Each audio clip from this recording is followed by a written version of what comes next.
One of the things that I'd really like to welcome this morning is the INTO, and we have John from the INTO, the Secretary General and the President of the INTO. And this morning's session is done in partnership with the INTO, which is a first for both of our organisations, and we're really pleased to have that precedence set, and I think it's a really important one. And I think the reason it's happened at this time is because of the topic that we're going to be talking about today. It's something that is across the education sector an important topic. The National Parents Council have been raising this topic for some time. Even pre-COVID we were talking about it, and people during COVID might remember Colman, one of our speakers today, did a lot of webinars with us to try and support parents, and all of those are online.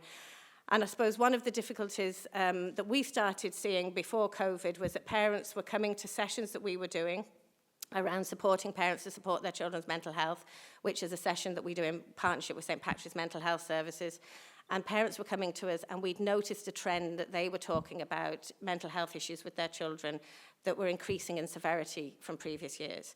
And I suppose we were starting to look at why that was happening, and we were very concerned that that was happening. And I suppose the biggest concern was that parents were telling us that they'd know where to go. Their children were almost too young for the system, that they were under 12, the services had lots of waiting lists, their children didn't seem to be able to get onto them, and things that were starting out as maybe minor issues were just increasing in severity, and parents just felt they'd know where to go. And everywhere they went, it was another waiting list.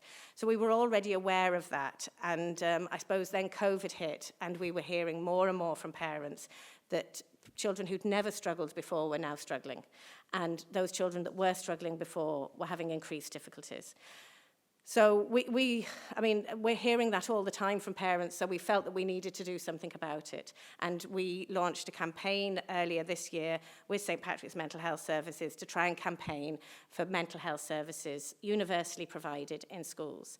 And at that time, the INTO and the IPPN, which is the Principals Network, came on board in supporting that campaign.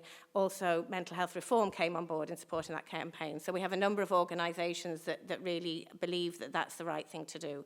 So in that context, what we thought we'd do this morning is we talk a little bit about that, because trying to get an understanding of where we are now to where we want to be in the future is really important. So this morning's speakers, we've got Colman Noctor first, and as I said, Colman's a great friend of the National Parents Council and has done an awful lot of work with us over the years. And Colman is a child and adolescent psychoanalytical psychotherapist. Try saying that a number of times over quickly. He has worked across a range of child and adolescent mental health services, both in Ireland and abroad, and he's a wealth of national and international clinical experience. And I suppose on top of that, I suppose we've been working with Colman for so long now, we know we have the same viewpoints around what's needed for young children in Ireland, and we have the same, I suppose, values around children's mental health. And as I said, we're good friends with Colman, and he's worked very well with us over the years to support parents, and particularly over COVID. So I'm going to welcome COVID. Sorry, Colman. There's the first blooper. I'm going to welcome Colman to take the stand and talk to you a little bit about where we're at in Ireland with children's mental health now. You did say I was a psychoanalyst, so Freudian slips are my business. But You read into that what you want. guys, listen, it's really great to get a chance to chat to you in person. Feels really weird to be doing a presentation with trousers on, but it's good. I was wearing pajamas or tracksuit bottoms. I wasn't trouserless, but just for the record. As Anya said, I have a couple of jobs. I work as a child psychotherapist. I teach in the Southeastern Technical University, previously Waterford IT, in the mental health nursing department and health sciences, and I'm a parent of 3 children. I've been in the Irish Mental Health Services since 1995, which I was working out in the way in as this is my 27th year. The gasp of shock, yeah. It's it's a long time, but I've seen every aspect of it. I've worked in the inpatient services. I moved out to a day hospital service. I worked in outpatient CAMHS. I've worked in back in an inpatient service again, and I worked in Great Ormond Street in London, and I worked in the Royal Edinburgh in Scotland as well. So those experiences are a kind of tapestry of probably getting to know what the services are like. I'm in no ways an apologist for the services, and that's not my role here today, but I do want to give you some degree of understanding as to where the problems are at, where we're at the moment, and maybe some suggestions as to how we could move it forward. But first of all, I don't think there's ever a good time to be a child, but at the moment, in the last few years, maybe it's not a great time. And I say that because the last 2 years has felt like a Netflix series. You know, if you'd written a script that said, we'll have a global pandemic, we'll have a climate crisis, and then we'll throw in World War III at the end, it would have been said, that's too far-fetched, you know, but our children have grown up in that time. And when you have nothing but unprecedented times, then you don't know what a precedented time looks like. And so what I would worry about is that we have children who are kind of constantly braced for disaster. And that goes for teenagers too, who have maybe not an awful lot of memory of pre-COVID times in terms of how we know psychologically children work. They work within 2 years spans, so they can imagine 2 years ahead and they can remember 2 years back. And so right now, they're living in an experience of change, of uncertainty, and it has created another pandemic alongside the physiological one, which is the pandemic of anxiety.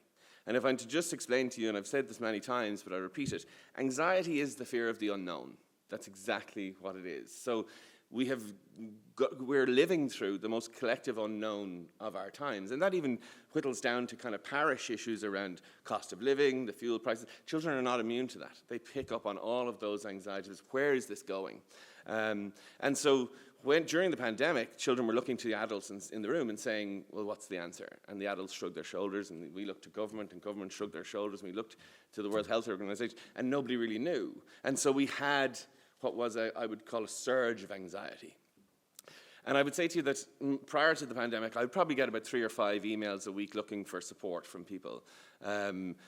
Really from September 2020 on, and still now, I'm getting probably north of 30. So that's I wasn't listening in maths, but it's a lot, right, of an increase in that from that point of view.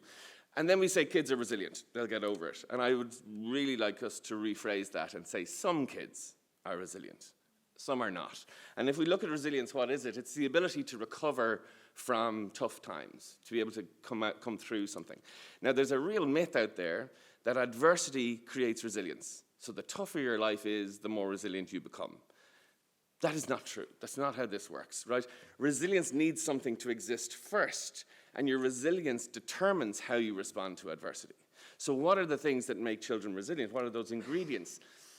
Their social and emotional development, their experiences, their having corrective emotional experiences, having things go wrong and seeing it work out, having a crisis and being supported. So those experiences create resilience that I know I'll get through this. This is okay, I know who I am, I know, and it's about having a good relationship with yourself. Really, over the last few years, the social and emotional development of children has been cryogenically frozen. So the children that we see now who were 6 going into pandemic are 9 now. They may be 9 physiologically, they may even be 9 intellectually, but socially and emotionally there have been gaps. And I can tell you, even as someone who works in 3rd level, the nursing students who are in 3rd year now are not at the same level as nurses in 3rd year prior to 2019. There have been gaps. They're passing their exams, but they can't create relationships. And in 3rd level, we have to look at September time doing a kind of a friendship-making process at 3rd level, which has never had to happen before. So these are all impacts that we won't see in the crisis. We will see it afterwards. And that's the key with developmental delay. It's not instantaneous. It happens when those gaps occur. And so the impact of developmental arrest, social anxiety, avoidance behaviors, we're seeing, I'm sure you're seeing it as well, a lot more school refusal, a lot more hesitancy about going to school, re-engaging in sports, things like that, but also an overdependence on adults. And we had a situation where, for many, adults were working at home, so the children were with them all the time, and then we almost reintegrated or reinstituted a separation anxiety when we went to return to the office again. And that was happening even at 12 and 13 years of age. Children were texting parents saying, are you coming back from work? And so from the point of view, this is There's nobody who can tell you how this is going to go, because I think all the psychotherapists from the Spanish flu in 1900 are not around anymore. But from the point of view, we've never been through this before. And I would say to us, just because we have gotten through something does not mean we have gotten over it. And from that point of view, I think we need to be really mindful that support and provision is still highlighted as important, even though the seemingly obvious crisis has passed. But it would be wrong to say that COVID-19 has brought with it mental health problems. That was there beforehand. We're already in the greatest emotional experiment of our time in terms of the introduction of technology has changed our worlds, our landscapes, our relationships, and children. The iPhone baby is only 13 this year. They just turned 13 in March. So we haven't seen that yet. They've yet to become a teenager. So from that point of view, this is so new, and all of those experiments have been part of that. But as the biggest survey we know of Irish children or young people is the My World survey. It was 2019, I think it came out. So that's pre-pandemic. And it said that 1 in 4 children will suffer from anxiety and depression. It's 25% of your class, of this room. And that's a really worrying statistic. But it's important to say that not all worry is anxiety, and not all sadness is depression. There are differences. And so from the point of view of these sadnesses and worries can develop into anxiety and depression, but we need to be able to kind of, in the early days, identify what that is. Now, the problem with mental health and psychiatry and psychology and all of these things is we have no definitive test for these things. There is no antigen test for anxiety. There's no PCR for depression. So what you're doing is you're relying on your observation of that person's behavior or their feelings or their emotions and trying to make that. But what we do know is that if we can get support in early, and I mean this absolutely early, it is the one thing we know for sure that improves the outcome. So early intervention is key. And that's where this happens. And we know that 75% of adults who have mental health problems experienced mental distress at 16 years of age. My guess is if we ever looked at that properly, we would say that 16-year-olds had experienced mental distress at 8, 9, and 10 as well. And so we can predate it back. And many of the children that I see, when we go back, are described as this worrying child. They're described as this kid in primary school who was absorbed with getting grades or struggled with friendships or struggled with those things. But because of the beautifully scaffolded experience of primary school, they can be enabled in that way. But that transition into secondary then highlights a lot of those gaps or deficits that they can have. So that's the problem. So where are we in terms of trying to deal with it? And the first place we look at is the Child and Adolescent Mental Health Service. We're saying we have mental health problems. That's where the answer must lie. Now, for me, I have to describe to you the history of how CAMHS started in Ireland and why it is the way it is. A guy called John Stack, a Scottish man, came over in the 50s, and he set up the first child psychiatry clinic in Ireland, in Rathgar, in Lucina.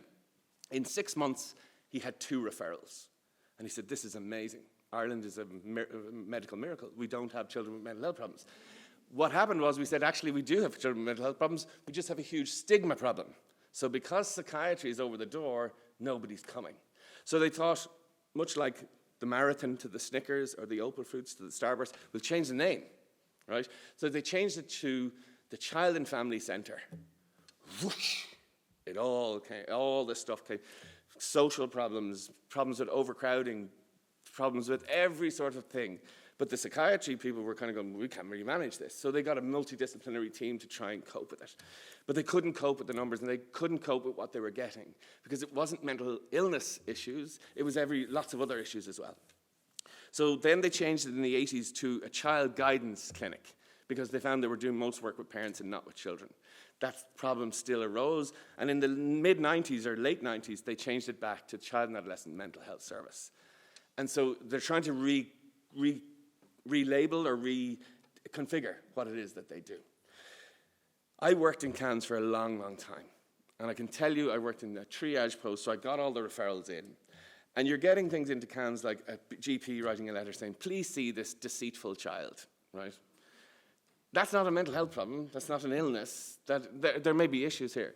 There's huge issues around social situations, around situations where children's parents in prison, or they might have seen trauma, And I remember getting a referral of a young man, and they said he's not talking, he's had a trauma about 6 days ago. The young man he was 9, and he found his father hanging in the room, right?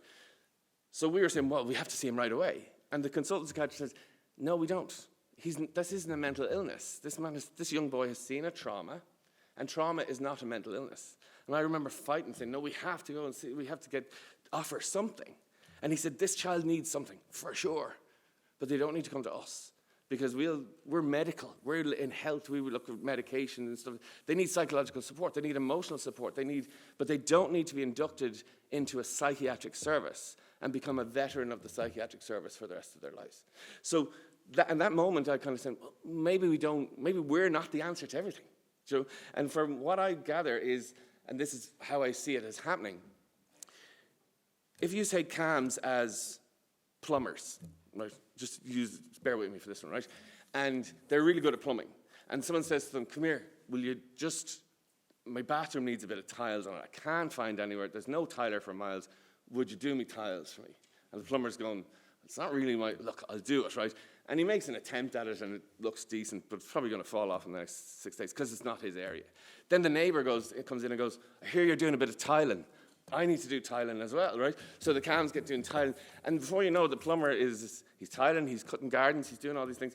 And the actual people who need plumbing can't get to him because it's clogged, okay? So the issue here is that I'm not suggesting that people don't need, I'm taking this metaphor far too far, they don't need their tiles done or their gardens cut, but they need to go to someone who can do that, not at the cost of doing something else that they're good at. Does that make sense? And just because you can do something doesn't mean you should.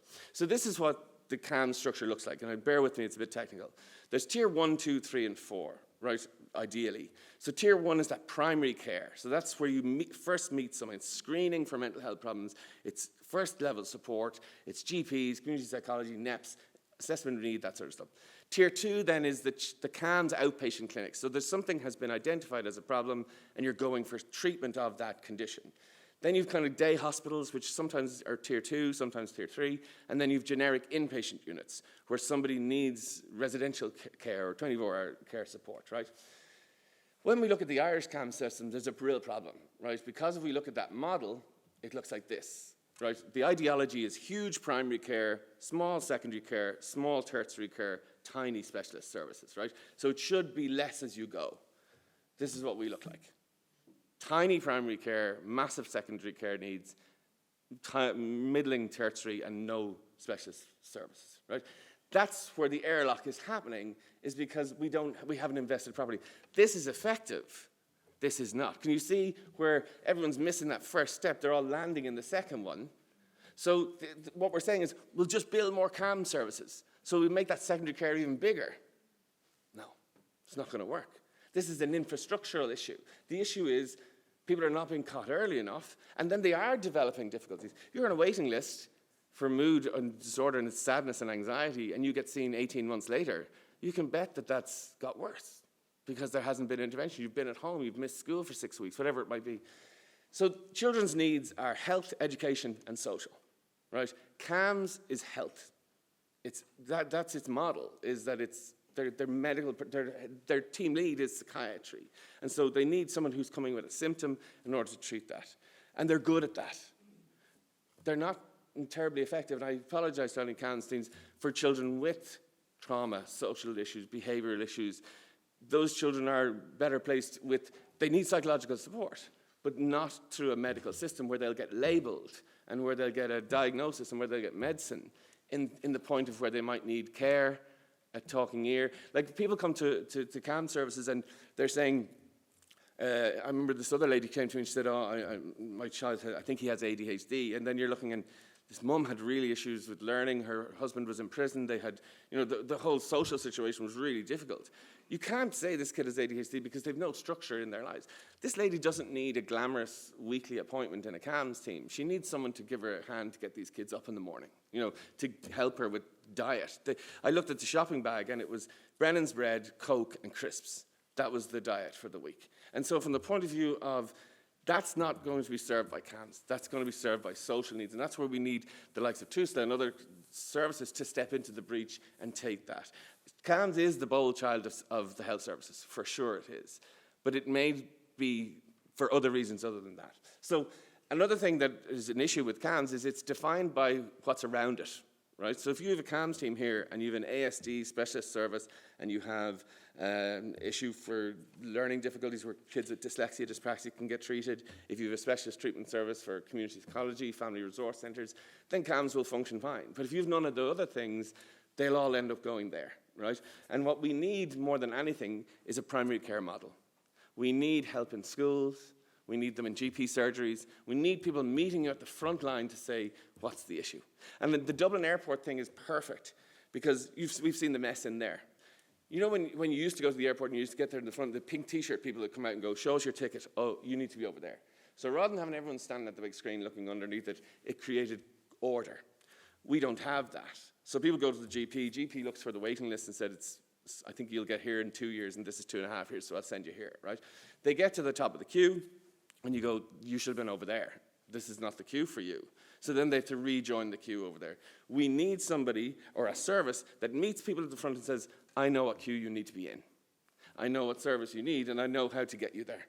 So come with me. And at least if the waiting list is there, when you get to the top. And I've been that person in CAMHS where they come to you, and they've had that appointment on the mantelpiece for 18 months, and they're going, we're delighted you can help. And I'm going, I said, I really can't, but I'll do something. I'll give you an appointment next week. And it's out of guilt that I'll tile your bathroom even though I'm a plumber. Do you know what I mean? And so from that point of view, those are issues. So what we need to do, I'll skip on, we need to go to services where the service is dominant, distinctive, and valuable. And that's what, if CAMHS was just doing what it needed to do, we may well have enough CAMHS teams. But we need loads and loads of support services around them to get these smaller children early. And the other thing is, I forgot to say, CAMHS was always an under-16 service, right up into the 2000s, under-16s. Adult was 18 plus.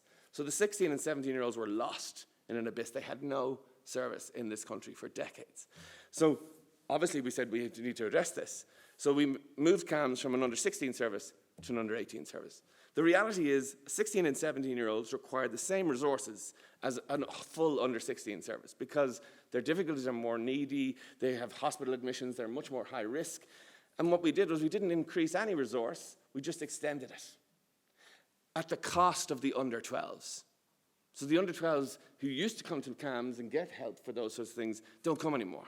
Because if you have a kid who's bedwetting and anxious and not sleeping at night, and you have a 17-year-old who's going to cut themselves and is ending up in A&E, that kid's going to get the appointment. That one's going to come first. And so from the point of view of the waiting list, gets worse. Those children wait, they go on the waiting list at 10. When they're 13, they eventually get seen, and their difficulties are 20 times worse than they were 2 years ago. Does that make sense? And so from the point of view of, again, not an apology, but maybe an explanation. We can describe as being comprehensive, but if we be overly comprehensive, we just become inefficient. And that's a real issue. And the issue is, so ideally, Colman, what's the answer? The answer is interagency working. So you go there for that, and you go, if I have arthritis, bowel condition, and financial problems, I will go to my financial support, I go to my arthritis clinic, and I go to, what was the other thing I said? Surgeon, right? And that's fine. They'll all work together. That doesn't work in mental health services. They go, oh, well, if you're seeing me, you can't see them.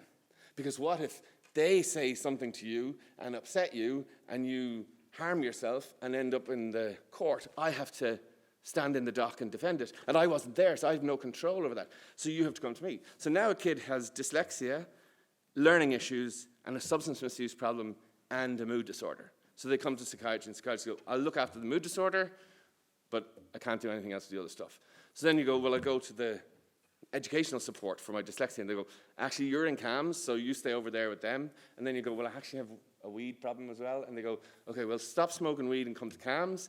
Or the people say, well, you can't go to CAMHS until you stop smoking weed. So this hot potato of this child gets lobbed between all these services, each saying, you're either with us and only us and nobody else. The key here is interagency working. Why can't we work together? Why can't I go to 2, 3 services if my needs are of that? Does that make sense? And again, it comes down to litigiousness, that I don't want to be the one to defend the work of somebody else. Does that make sense? So universal services, targeted services, they're what we need. That's what we need. And specialist services are ineffective if they're not integrated. Do you know what I mean? If you're going to a diabetes clinic, and you go to the diabetes clinic, and you won't be able to go to the dietitian while you're in the diabetes clinic because they don't work together. Then you're just getting your insulin, but your diet's all over the shop. And then you go to the dietitian and your diet is good, but you actually need insulin. What happens is those two services talk to each other and say, you do that bit, I'll do this bit, and we'll get through it. Not the case. So it's not about creating specialist silos. It's about creating connectivity, a seamless, multi-agency universal support. That's what works. It works everywhere internationally. This is not new. This is something that we know it works better.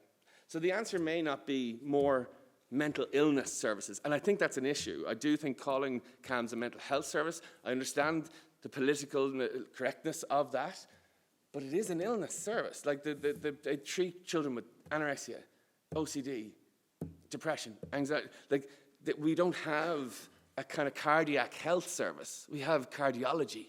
Do you know what I mean? And from the point of view of, we don't have cardiologists visiting schools telling them not to smoke. You know, you stay within your lane and you have other support services that will do that for you.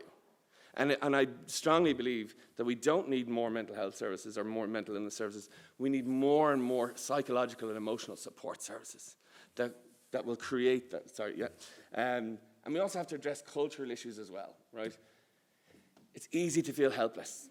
And I'm probably depressed you off the bat, but I'm promised that Sarah will bring some hope to this conversation as we look over the water and see what the UK are doing. Oh, we're joking. No, but there's a way through this. There is a fix. It's just, it takes initiative, it takes will, and it takes an ability of compromise, right? But the wider system issues are something we can do something about, right? Why are children experiencing so many mental health problems now than before? I mean, it's technology, it's parenting, it's a lot of issues. A friend of mine, she'd be fairly straight shooter. She texted me the other day and said, in your opinion, what are the major issues with children in their mental health today? And I was like, you want that in a text? I could write a thesis on it. And she goes, no, I'd have the text. Thank you very much. So I responded to her. And I just thought when I was doing this presentation, I'll cut and paste the text, right? So it's a culture of pressure. We live in a culture of pressure that is different to before. The points race, perfect example of it. Oh my God, the stress of the last 2 weeks. I had blood pressure issues, and I wasn't even doing it. But from the point of view of that, and that's not, I'm not saying that, and I'm not because I'm present company, it's not because of schools, it's because of culture. The culture is, we have children's sport. What are we hearing in the news? Parents encroaching on the pitch at an under-6 game and attacking the referee. We don't hear about the 2 6-year-olds having a fight. It's parents. It's the adults in the room. The hyper-comparative culture of social media. We have never been in a place where we can see everybody's life in such detail. And children know that. What that does is it ruins our sense of enough. So I'm sitting there and looking in my house and I'm going, 3 kids in bed, nobody need Calpol, this is lovely. I'm liking this life. Look on my phone and I see, oh, there's the lads there now and they're off in Marbella on a golfing holiday. And I'm going, oh. And all of a sudden, my enough is not enough any longer. And I'm feeling disgruntled and I'm feeling, why do I have children at all? You know, and from that point of view, that influences my contentment because my enough has no point. There's no destination for enough. So why is it? It's expectation, stress, and pressure. We're the adults in the room. We're creating that. That's not children. That's us. Information overload, overstimulus. We're creating that too. We can do something about that. A lack of opportunity for autonomous decision-making because things are overly adult-led. Why do adults have to be at everything? Why do we have to organize them all the time? Let them play. If the ball goes out, the two of them have a discussion. You hit it out last, I hit it out. Guess what? They'll come to a conclusion. They don't need you running in and saying, oh, that disables their ability to make a decision, disables their ability to be compromised, and it disables their own belief that they can make that decision for themselves. Friendships and relationship building skills is a problem. We have high levels of, oh, she let me down, and it's expectations of each other, our sense of compromise, which is it's resulting in us becoming over-performative. Everything is outward-facing. I call it the Tinderization of society. So everything is, what's my accolades, what's my funny line, what's my prize, and all outward facing. Nothing is inward facing. Does that make sense? No sense of enough, perpetual discontent, and a lack of authenticity and fun, which all lead to anxiety, a drive for confidence over self-worth. Confidence, you have to be confident in this, have to be confident in that. I see hundreds of confident children sitting in front of me who've tried to take their own lives. Confidence is nothing. Self-worth is everything. Do you know what I mean? From the point of view, I can be very confident. I'm giving you this talk confidently. You don't know when I leave here and go into the toilets and cry for an hour and think how rubbish I was. That's self-worth. Do you know what I mean? So from the point of view of that, overemphasis on prizes, accolades, leading to not enough, that's where we can change it. Stop giving prizes. When the Leaving Cert results come out on RT1, who's going to be there? 600 pointers. Those kids, right? Loneliness, big problem. Connectivity, social immaturity, and emotional poor development. Parents need to stop doing more. We need to be doing less. Imagine. Let children have the autonomy. Parents need to stop seeing childhood as an apprenticeship for adulthood. It's not. This idea of your education, we've spent hundreds of thousands on your education. Now's your Leaving Cert. Payback time. I'm sorry I didn't listen 2 years ago, right? Stop viewing every activity as having an investment. Oh, I'll send him to swimming because he needs to swim. I'll send him to music because it'll help get him points. I'll send him to Irish college because he'll get an A in his Leaving Cert. I'll send him to a Gael school because... Just send him where he wants to go for the crack and leave it at that. Stop equating average to being synonymous with bad. Oh, you're only average? When did that happen? I used to love being average. That's where I wanted to be. Stop disenfranchising the child's voice. So when children say, we would like, I don't know, predicted grades, don't just ignore it. Right? I'm a joke. But from the point of view, we need to think, and I'll leave you on this. This is a Desmond Tutu thing. We need to stop just pulling kids out of the river. We need to go upstream and find out why they're falling in. And that's what we can do. We can't change services overnight. We can't invent a new CAMHS. And I don't actually want 27 more CAMHS teams because it's the structure is the problem. It's a structural design issue. It's pouring water into a leaking bucket. We need more support services, we need specialized services, but most of all, we need services that can work together. Hope that's helped. Thanks very much. Cheers.